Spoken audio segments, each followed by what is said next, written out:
Good morning, students. Today we are going to discuss civics lesson number 3, the question answers of this lesson, and this will be the last lesson to be completed as revision for annual course. Now, in this lesson, we have done few very short questions. In that, the first question was, who is the leader of the ruling party in Lok Sabha? In this, the answer will be the Prime Minister is the leader of the ruling party in the Lok Sabha. So, the Prime Minister is the leader of the ruling party in Lok Sabha.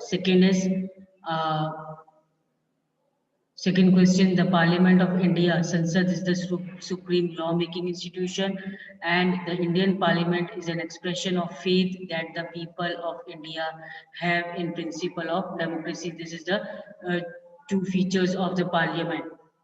The Parliament of India, that is we call as Sansad, is the supreme lawmaking institution. So, which institution is the supreme lawmaking institution? The Parliament of India.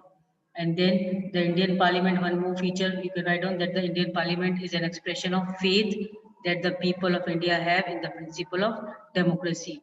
Principles of democracy, Indian people have very much faith upon because it provides us about fundamental rights, it treats us equally. That is why the Indian Parliament is an expression of faith that the people of India have. Third question was, what do you mean by the opposition party? Then the opposition party. Opposition, the word oppose, opposition is taken from the word oppose. Oppose means to oppose, to be against somebody. So the opposition party means all the political parties that oppose the majority party or coalition form. So what is the opposition party? Opposition party means that all the political parties that oppose the majority party, the majority who wins the election and gets the seat to form the government, then the other parties which did not get so much vote, and that is why they are called as they become the opposition party and not the ruling party.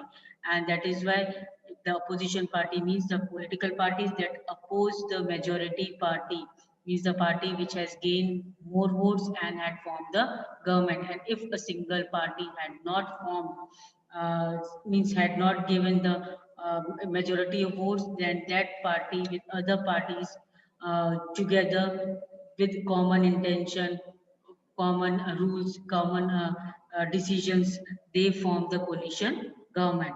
So what is opposition party? Opposition party means all the political parties that oppose the majority party or coalition formed. Then fourth question, why some seats are reserved in the parliament for SCs and STs? So some seats are reserved in the parliament for SCs and STs. Means SCs means scheduled caste and ST means scheduled tribes.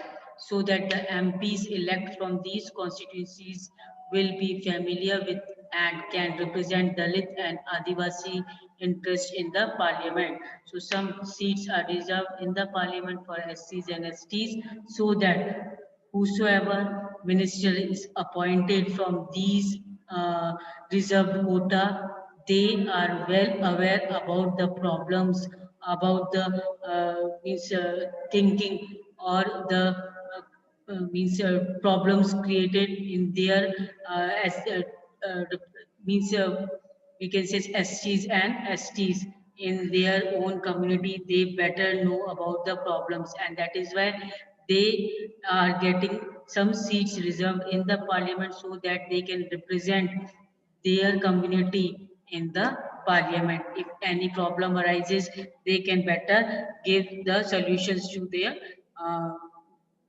community to that problem. Then next is coalition. What do you mean by coalition? So coalition refers to the alliance formed by political parties.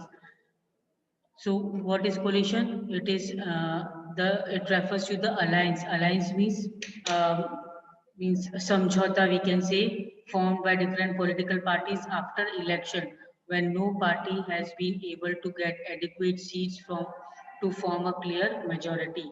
When no party gets the seats or gets the majority of votes to to form the government, to form the majority. Then few political parties, they form alliance, वो एक तरीके से समझौता करके और एक coalition government form करते हैं.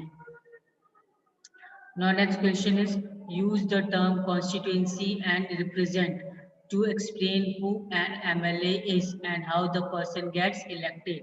Now you have to use the term constituency and the word represent, and you have to, by using these two terms, you have to explain what about the MLA. MLA means member of legislative assembly, and how this member of legislative assembly is elected. First is, the state is divided into many electoral units called constituencies. First and foremost thing is the state.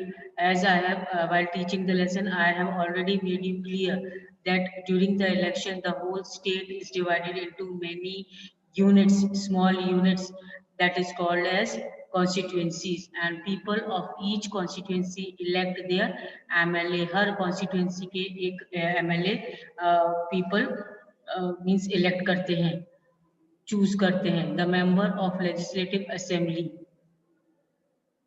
MLA represent the people of his constituency in the legislative assembly of the state. अब state में जब legislative assembly है, उसको ये MLA minister of legislative assembly अपने constituency को वो represent करने के लिए वहां खड़े होते हैं लेजिस्लेटिव असेंबली में in the parliament. Then MLA are elected directly by voting. Now second question is how the person gets elected, means how MLA is getting elected. MLA are elected directly by voting. Direct voting किया जाता है from a sets of candidates who stand in their respective constituencies, and then candidates who secures the maximum number of votes. सबसे ज़्यादा जिसको vote मिलते हैं is declared the winner and become the member of the legislative assembly. MLA के election होते हैं, वहाँ पर वो जितना जिसको सबसे ज़्यादा वोट मिलते हैं उसको वो डिक्लेयर किया जाता है member of legislative assembly, that is MLA. Second is, write the difference between the legislative assembly. What is legislative assembly? Vidhan Sabha. And the parliament, that is Lok Sabha. You have to give the difference between legislative assembly and the parliament. Vidhan Sabha or Lok Sabha. So first is, member of Vidhan Sabha are called MLAs, and members of Vidhan Sabha are called as MLAs, that is member of legislative assembly, MLA, and members of Lok Sabha are called as MPs, member of parliament, MP, member of parliament. And second is, the size of electoral constituency is smaller. Now here the size of electoral constituency is smaller in choosing the member of legislative assembly, and the size of electoral constituency is larger. A constituency of MP is composed of many constituencies of MLAs. अब member of parliament को अगर choose करना है तो वहाँ पर बहुत सारी कॉन्स्टिट्यूएंसीज MLAs की जो हर स्टेट में इतनी सारी कॉन्स्टिट्यूएंसीज है, उन सब कॉन्स्टिट्यूएंसीज को मिला करके ये इलेक्टोरल कॉन्स्टिट्यूएंसी बनाई जाती है to choose the member of parliament. So that is called as constituency is larger. Now MLA elects the leader who heads the state government. Now MLA only elects the leader and who heads the state government, जो कि state government का leader हो जाता है. And here MPs elect the leader who heads the union government. और जो MPs member of parliament elect करते हैं, लीडर को चूज करते हैं, वो किसका हेड बनता है? यूनियन गवर्नमेंट का. ये स्टेट गवर्नमेंट का MLA जो चूज करते हैं लीडर, वो स्टेट गवर्नमेंट का हेड, और MP जो चूज करते हैं वो यूनियन गवर्नमेंट का. Then an MLA can become a minister in the state cabinet. Member of legislative assembly can also become a minister in the state cabinet, whereas an MP can become a minister in the union cabinet. So here they are responsible for union government, they are responsible for the state government. Hope both the difference is clear. Next is, why do we have a system where the representatives are elected for a fixed period and not for lifetime? As you all are aware that we give vote to choose our representative. हम vote electoral politics से हम vote डालते हैं ताकि कोई हम किसी person को चूज कर सके who can represent us in the parliament, जो हमारे बेसिस पे पार्लियामेंट में रिप्रेजेंट कर सकते हैं, जो कि गवर्नमेंट फॉर्म कर सकते हैं। अब ये लोग क्यों फिक्स पीरियड पे इलेक्टेड हो, इनका जो टाइम पीरियड होता है वो क्यों फिक्स होता है, क्यों नहीं इनका working period for the whole time ये इलेक्टेड रहते हैं। So this is the question, why do we have the system where the representatives are elected for the fix period? क्यों सिर्फ फिक्स पीरियड के लिए for the period of 5 years या period of 2 years ही क्यों इनको अपॉइंटमेंट दिया जाता है, पूरे होल लाइफ के लिए क्यों नहीं अपॉइंटमेंट दिया जाता है? So first reason is members are elected for the fixed period of 5 years so that people can change their representative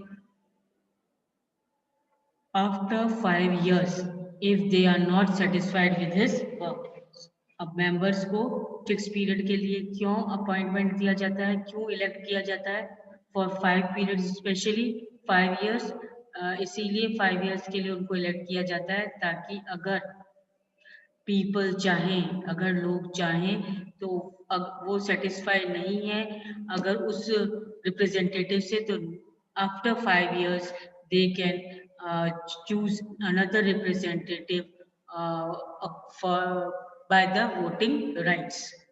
clear? इसीलिए ये फिक्स पीरियड इनका टाइम पीरियड होता है 5 years का, और लाइफ टाइम का क्यों नहीं होता है? क्योंकि ताकि लोगों को ये अधिकार मिले कि अगर वो पूरी तरीके से सेटिस्फाई नहीं है अपने रिप्रेजेंटेटिव से, गवर्नमेंट से, तो in the coming election they can even change. If they are dissatisfied with the work of the government, they can change the representative. Then second, regular election and availability of the options to the voters are the key features of a democratic system. तो regular elections अगर होते हैं और availability of the option to the voters, खूब सारे representatives खड़े होते हैं different we can say areas से, डिफरेंट पार्टी से लोग खड़े होते हैं, तो the voters are getting a lot of opportunities to choose among those representatives to whom to vote. Plus regular elections अगर होते हैं तो these voters are getting even the opportunity to elect to cast their vote in favor of one particular representative, and which is the key feature of democratic system. So once again we'll repeat, members are elected for the fixed period of 5 years so that people can change their representative after 5 years, and if they are not satisfied with his work, if they are not satisfied with the work, they can change after 5 years. Then second, regular elections are and availability of option to the voters are the key features of democratic system. Then after this,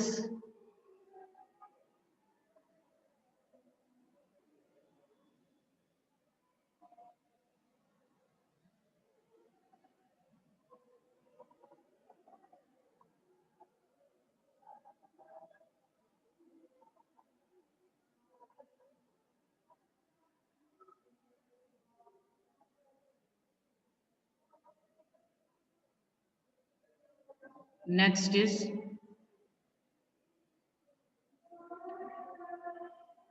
why do you think our national movement supported the idea that all adults have a right to vote? Now, why do you think? You have to write down your views why our national movement supported the idea that all adults means 18 and above, have the right to vote.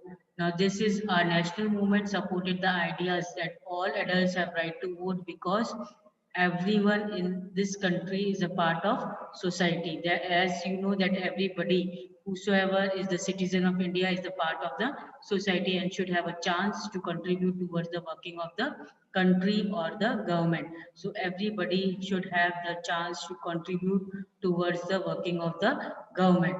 So that is why.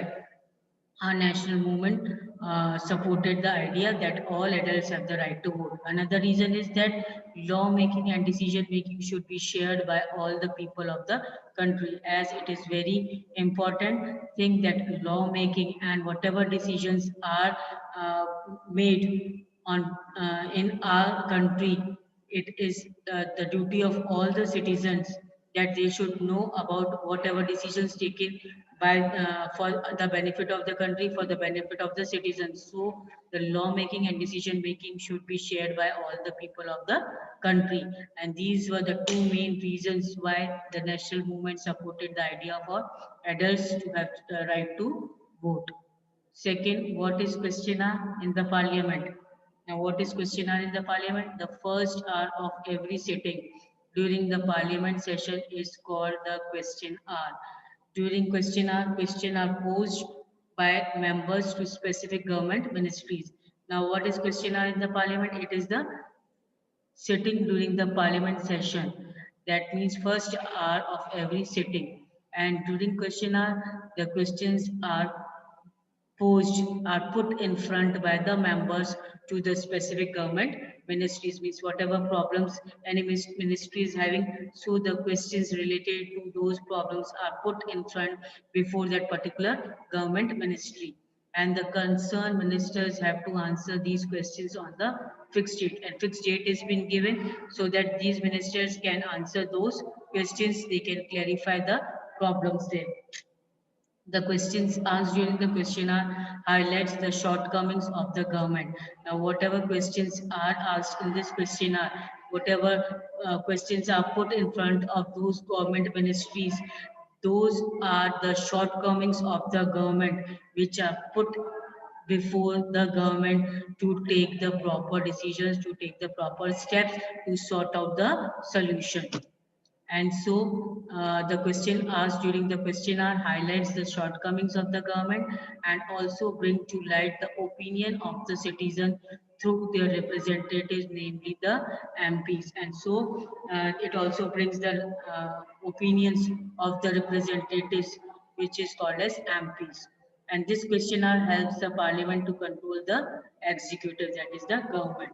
Through the questionnaire only, the parliament also can control the executive, whatever shortcomings, whatever drawbacks are there, those type of problems are put forward in this questionnaire. That is the first sitting of the parliament in the parliament, and so that all the questions are sought out in the parliament by that. Then next is, what role does the parliament play in functioning of the government? Now, the parliament, which is made up of all representatives, controls and guides the government. Now, whatever you have to write down about the role parliament plays in the functioning of the government. What all role the parliament plays? The first and foremost important role is the parliament, which is made up of all representatives, controls and guides the government. So parliament first important role is it controls and guides the government. Clear? Next is the question are is an important mechanism. It is a the whatever the questionnaire is there in the parliament. It is a proper important process through which the MPs can elicit information about the working of the government. Through this questionnaire only, the MPs, members of the parliament, they can give the information about how the government is working to other members of the government. Then the parliament also have a significant role in lawmaking. Another important function is the lawmaking function. So first is to control and guide the government. Second, to elicit information about the working of the government. Third, the role in the lawmaking. Fourth, the Rajya Sabha functions primarily as a representative of the state of India in the parliament. And then fifth, the Rajya Sabha can also initiate legislation and bill is required to pass through the Rajya Sabha in order to become a law. So Rajya Sabha can also initiate legislation, can also put the legislation, and any bill is to be passed, it is passed through the Rajya Sabha only. Two houses are there in the parliament, Lok Sabha and Rajya Sabha. So the bill is to be passed in order to become a law from Rajya Sabha also. It therefore has an important role of reviewing and altering the laws initiated by the Lok Sabha. So Lok Sabha and Rajya Sabha both are responsible for the particular decision on which the bill is passed. Hope all these questions are clear.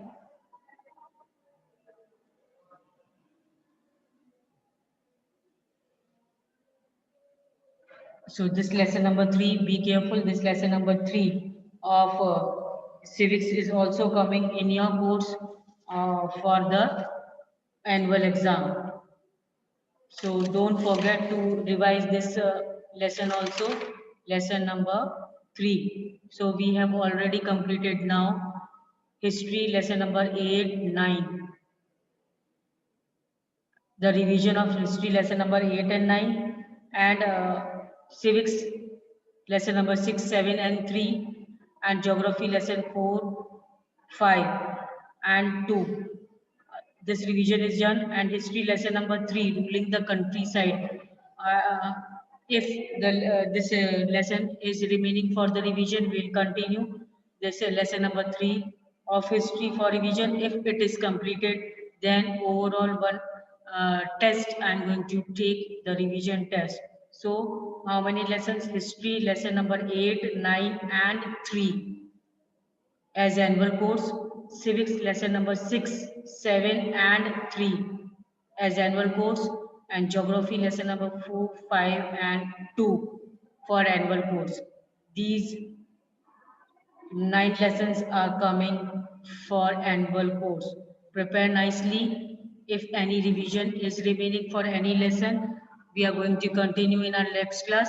Otherwise, one overall revision will be given for all the 9 lessons. Prepare all the 9 lessons nicely.